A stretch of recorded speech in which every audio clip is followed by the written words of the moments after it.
In today's Leeds news, Rangers told permanent move needed, Elland Road tech upgrade, Schmidt on lack of game time, and buy before loans approved.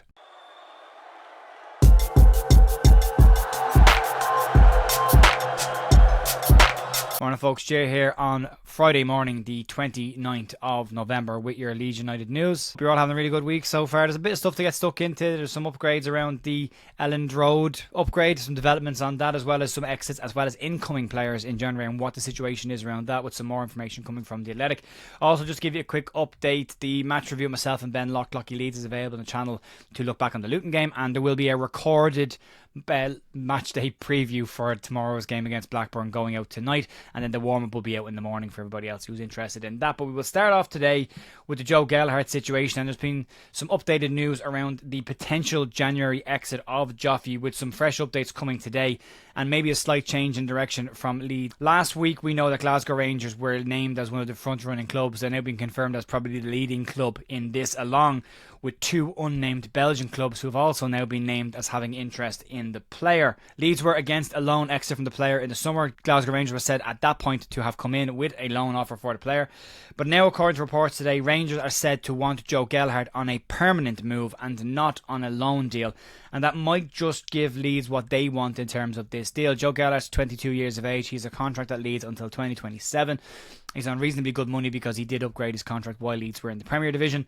So sitting on the bench, or in the last couple of weeks hasn't even made the bench. It looks like that direction is likely what Leeds will want to do, is to send the player on a permanent. But there is some more updates on that story, or at least Leeds' approach to players going out in January towards the back end of this video. We'll get to that in a few minutes, but we'll move on to the tech upgrades around Elland Road, and a fresh development this week in the redevelopment of Elland Road has come out, with Leeds, the 49ers Enterprises and Red Bull all leaning into innovating when it comes to the redevelopment plans around Elland Road. Leeds have enlisted COSUM to make big changes around Elland Road in the media and retail experience space, looking to recreate a shared reality experience for those who are at the game as well as those watching at home. COSUM will install 8 cameras around Elland Road to relay matches to paying fans as if they were at the game and not necessarily at home, and the EFL has also confirmed this as well. The US-based firm previously partnered with the 49ers and went viral with the augmented reality streams that went out last year when they streamed the Manchester United games in the US. You can see that on screen right now. The market for the immersive augmented reality in sports is estimated to be worth at in and around £77 billion.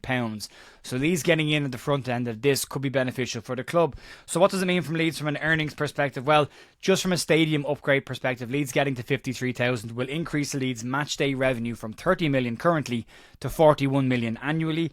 And with the commercial deals and the experiences added on, it could exceed £50 million in match day revenue. So what this is, if you're going to Elland Road, you have your seat in the stadium, you can see the match from that seat. If you're as part of this augmented reality, you will get these big giant wraparound screens where your positioning will be in a stand rather than following the normal broadcast cameras, which is a nice experience to see. The 50 million per match day would mean that Leeds, from an all-round revenue perspective, would move into the top side outside of the top 6 in the Premier League for match day revenue, which is an impressive position to be for what is still a championship club right now. And Leeds, as we've said the last couple of weeks, getting their ducks in a row off the field and being prepared for being an established Premier League club the next time they get there. The on the field stuff is just starting to catch up with that now, results going in the right direction. Leeds hopefully heading back towards the Premier League next season. Moving on to one of the players at Leeds United that's not been getting a huge amount of game time, that's Isaac Schmidt, and he's played just 10 minutes of football since joining Leeds United from St Gallen, and has had to juggle being patient with being injured as well. Leeds have managed to cover for Junior Firpo's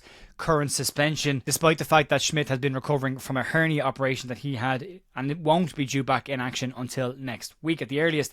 Schmidt has now discussed the lack of game time that he has had since he has joined the club, and insists he is keen to fight for minutes on the pitch, saying the following: "I'm already happy to have had a few minutes of play. Me being able to contribute offensively in all matches I played right winger. That's already cool. I know that I have to take a step forward. I'm going to have to fight for my place. Nothing is ever given in football."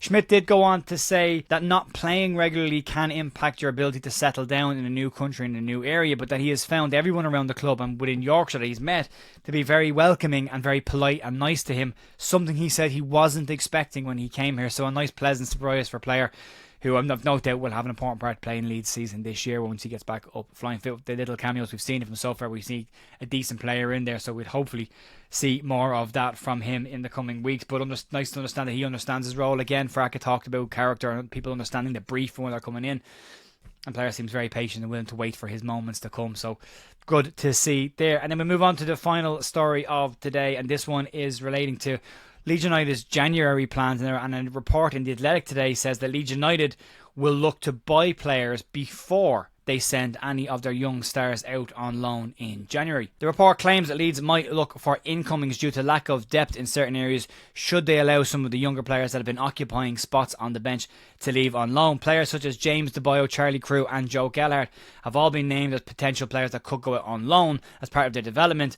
And again, The Athletic also now confirming that there is interest in Joe Gelhardt outside of Leeds and a move away from Leeds this January. Daniel Farke gave the impression during yesterday's press conference that Leeds would have a pretty quiet January coming up, stating that he was very happy with the balance of the squad that he has right now. He didn't want to upset the mood and the atmosphere within the dressing room, and expects it to be a quiet month. And you would hope that Leeds would learn the lessons of the past season here and make sure they bring in enough cover in enough set areas. Leeds probably still need a creative number 10 to go along with the work that they get from Brendan Aronson in that position, at least to be able to change things up from time to time. And saying you're happy with your squad right now and it's fine, but Leeds got caught in March last year when the injuries came back from the March international break and they weren't ready for that run-in, whereas Ipswich, Southampton had all strengthened in key areas to make sure that they had enough to get up. But this report says that Leeds will have big decisions to make in January when it comes to interest in their younger stars, and unless people look like the club are willing to let them go out on loan, there might be little to no incomings in January for Leeds United. I think it's also a strange position for Farke, considering he was so vocal about bringing a number 10 in towards the back end of the transfer window in the summer when he already had Brendan Aronson there. Now he's happy with what he has. You'd wonder, has there been words behind the scenes about some of the things that he said during the summer window and how outwardly spoken he was about bringing players in and what he wanted as a manager. And he might have been told to get back in line a little bit, or he may be genuinely happy with the squad that he's got right now. So it's going to be an interesting position for Leeds to go into. I still think Leeds need to add a centre-back. They still need, for me, a number 10, and potentially if Gelhardt does go out on loan, they probably need a different profile at number 9 as well for certain types of games. But not easy in January to bring those kind of players in, and players that are coming in and willing to sit on the bench and maybe have a cameo appearance. But if you look at the impact like Kiefer Moore had last season, and Joe Rothwell, for example, when he went to Southampton, they all had last year, it makes sense that Leeds would have their wits about them. Farke did say Leeds will stay awake in the transfer window. He always says that. But I think it could be a case of if Leeds are going to do business, it could be towards the back end of the window. But we'll have to keep an eye on that one. And if the exits do go out, these players do have interest from other clubs, then maybe we'll see some incomings coming in to fill out the bench. Folks, that'll be it for me today. There will be a pre-recorded live stream out tonight with the match review. You can check that out later on. And I'll be back tomorrow morning at 8 a.m. for the warm-up. All of your stats and data leading into the game against Blackburn Rovers. Another game that Leeds will hope for 3 points in, and hopefully extend the lead at the top of the table. Enjoy the rest of your day and your weekend, and I will see you tomorrow morning. Talk to you then. See ya. Bye.